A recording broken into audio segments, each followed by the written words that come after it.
Hey, welcome back to another week of Antioch Kids. I'm so glad you're here. How are you? You should be telling me how you're doing. I'm doing great, thanks. It's Sunday.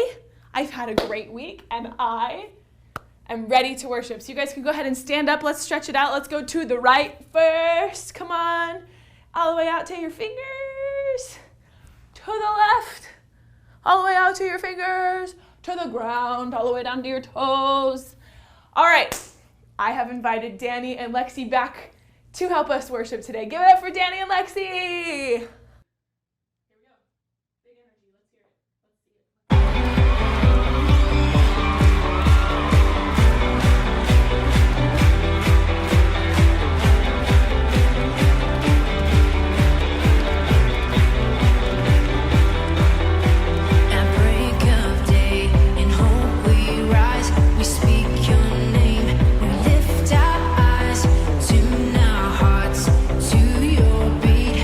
Where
into your eyes makes my heart come alive. Suddenly brought to life when I met you. Reaching beyond the skies, running deep, stretching wide. Perfect love realized here with you. Come on now. Now this love is for real. You will never let go, never let go. Oh, and it's more than just words. Love beyond my control, out of control. Hands up.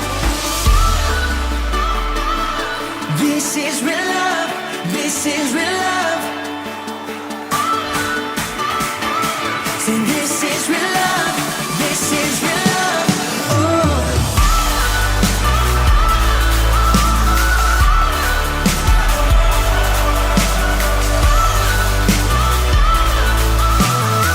Come on and say. You're pulling me closer and closer, holding my heart till the very end. Jesus, I'm found in your freedom. This is real love. This is real love. In your heart, I am found. I want you. I want you. You won't let me down. You got me. You got me. No time is for real. You will never let go. Never let go. Oh, and it's more than just words. Love beyond my control. Out of control. You're pulling me closer and closer, holding my heart till the very end. Jesus, I'm found in your freedom. This is real love. This is real love. Oh.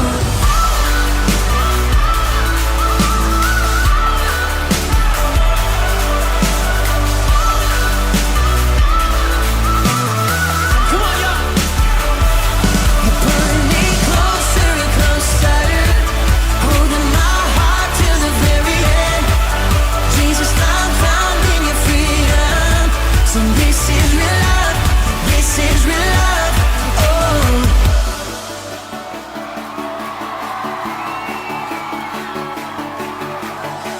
Staring into your eyes makes my heart come alive. Suddenly brought to life when I met you. 1, 2, 3, jump! This is real love. This is real love. This is real love. This is real love. Oh.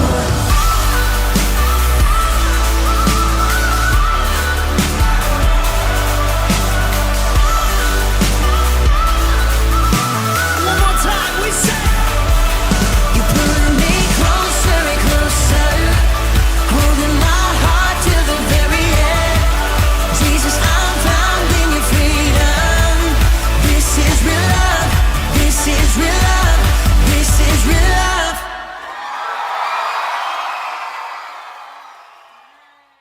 So good. Thank you, Danny and Lexi, for helping us praise the Lord and worship today. We are back in the Storybook Bible today to continue on in the story of Moses. How many of you remember that last week we talked about, what did we talk about last week? Do you remember?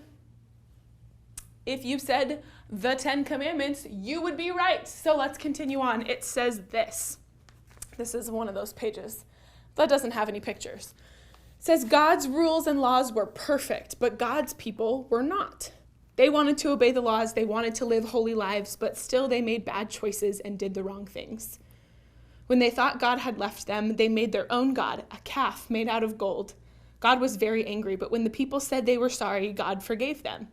The Israelites prepared a special tent for God called a tabernacle. God placed a cloud over the tabernacle during the day. At night, he appeared as fire. Day or night, the people could see a sign of God's presence as he led them through the wilderness. God provided for his people as they made their way to the land of Canaan. All right, here we go. It says God's brave explorers. Can you guys see that? I'm hoping that you're saying yes, wherever you're sitting. After traveling in the wilderness, Moses and the Israelites reached the end of Canaan, the land God had promised his people. The weary travelers were excited to know their journey was almost over. Moses called the people together. Before we enter this promised land, we must send explorers to learn about the land and the people who live there, he said. Moses chose 12 explorers and gave them instructions. Go south and then to the mountains, he said. See what the land looks like. Is the soil rich for planting? Are there lots of trees? Are their people strong or weak?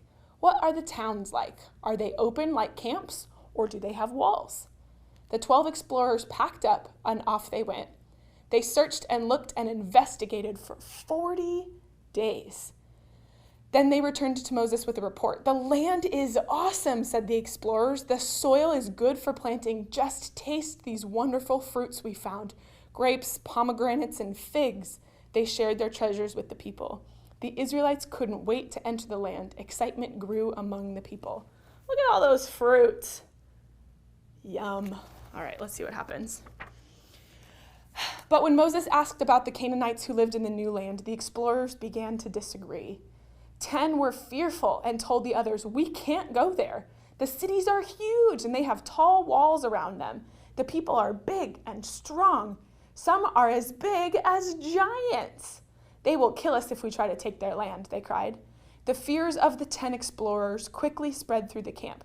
We were better off back in Egypt living as slaves, the people protested. Can you believe that? But 2 explorers, Caleb and Joshua, were not afraid. They were strong and brave, and they trusted God. We can do it. We can take the land. The Lord is on our side. Don't be afraid of the people. They have no protection, but the Lord is with us. Despite all the good things God had done for his people, the people did not believe Caleb and Joseph. God was angry with the Israelites' lack of faith. Moses pleaded with God to forgive the people, and God listened to Moses and agreed to forgive. But God did not allow his people to enter the land for another 40 years. It is so important for us to trust God when he tells us things and leads us in directions, just like Caleb and Joshua were trying to do, just like Moses was trying to lead his people. This story actually starts in the book of Numbers, which is the second book in the New Testament. So if you want to read this story on your own this week, head to Numbers chapters 1 through 3. Let me know if you find out anything more interesting about the story, and come back next week for another addition to Moses' story. Have a fantastic week. I miss you guys. I love you so much. Don't know not today.